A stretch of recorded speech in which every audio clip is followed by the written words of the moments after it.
à quoi ressemble un programme fait dans le logiciel dit Arduino. Alors avant de commencer, il faut vérifier certaines petites choses dans Outils. Vous allez vérifier que le port attribué est bon, ici comme 10, on valide, et que le type de carte, ici, correspond bien au type indiqué. Donc là j'ai un Arduino Genuino Uno, et là il est bon. Vous avez différents types de cartes. Donc ça c'est vérifié, les informations apparaissent en bas, ici.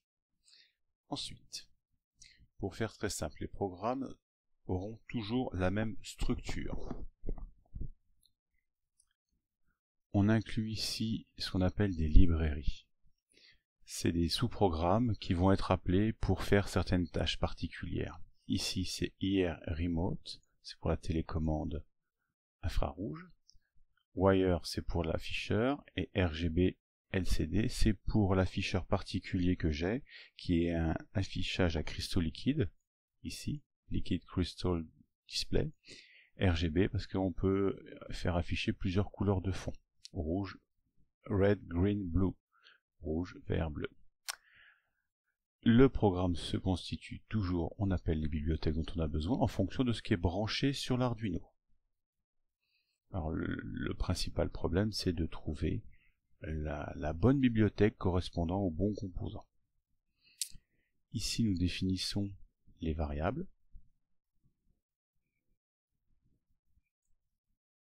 Alors pour faire très simple, on définit des constantes entières, color R qu'on dit à 255, etc., RGB.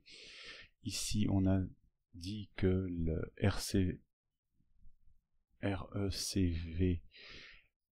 pin, c'est le 11. Donc on va recevoir sur la pin, j'allais dire, mais c'est vrai qu'ils appellent ça comme ça, sur la prise 11. Voilà, on décode le résultat. Donc ça, c'est des références par rapport à des bibliothèques qui sont au-dessus. Ce qu'il faut retenir principalement, c'est qu'il y a deux grandes parties. Il y a la partie setup, qui est faite une fois, le programme la lit une fois à l'initialisation. La deuxième partie, loop, comme son nom l'indique, c'est une boucle, qui va être lue en permanence. Elle va là, elle redescend, elle remonte. Alors ici, pour faire très simple, si on reçoit quelque chose, on affiche le résultat, donc en hexadécimal. Alors je l'ai dit ici sur l'écran. Ça je sais pas à quoi ça... Ah si, on attend la valeur suivante. Ici, on efface Clear LCD, on efface l'écran, on positionne le curseur en 1.1 et on affiche sur Print, c'est imprimé sur le LCD, sur l'afficheur, le résultat point value qui a été attrapé ici par le capteur. Et on attend 3000 millisecondes, soit 3 secondes. Et on reboucle. Voilà. Ça, il le fait une fois. Alors par exemple, celui-là, il ouvre un port de communication, donc ça c'est... Ne vous embêtez pas avec ça. Il initialise le récepteur. Là ici, on met donc, le fond de l'afficheur RGB aux couleurs RGB, qui sont références ici. Donc là, donc ça va être rouge, hein, parce que là, il n'y a que le rouge qui est à fond, tout le reste à 0. Donc là, je pourrais définir les couleurs que je veux en entier. Donc un entier, c'est de 0 à 255. Et puis, on a la couleur ici qui va s'afficher. Une fois que tout est bien fait comme il faut, on peut faire vérifier le programme.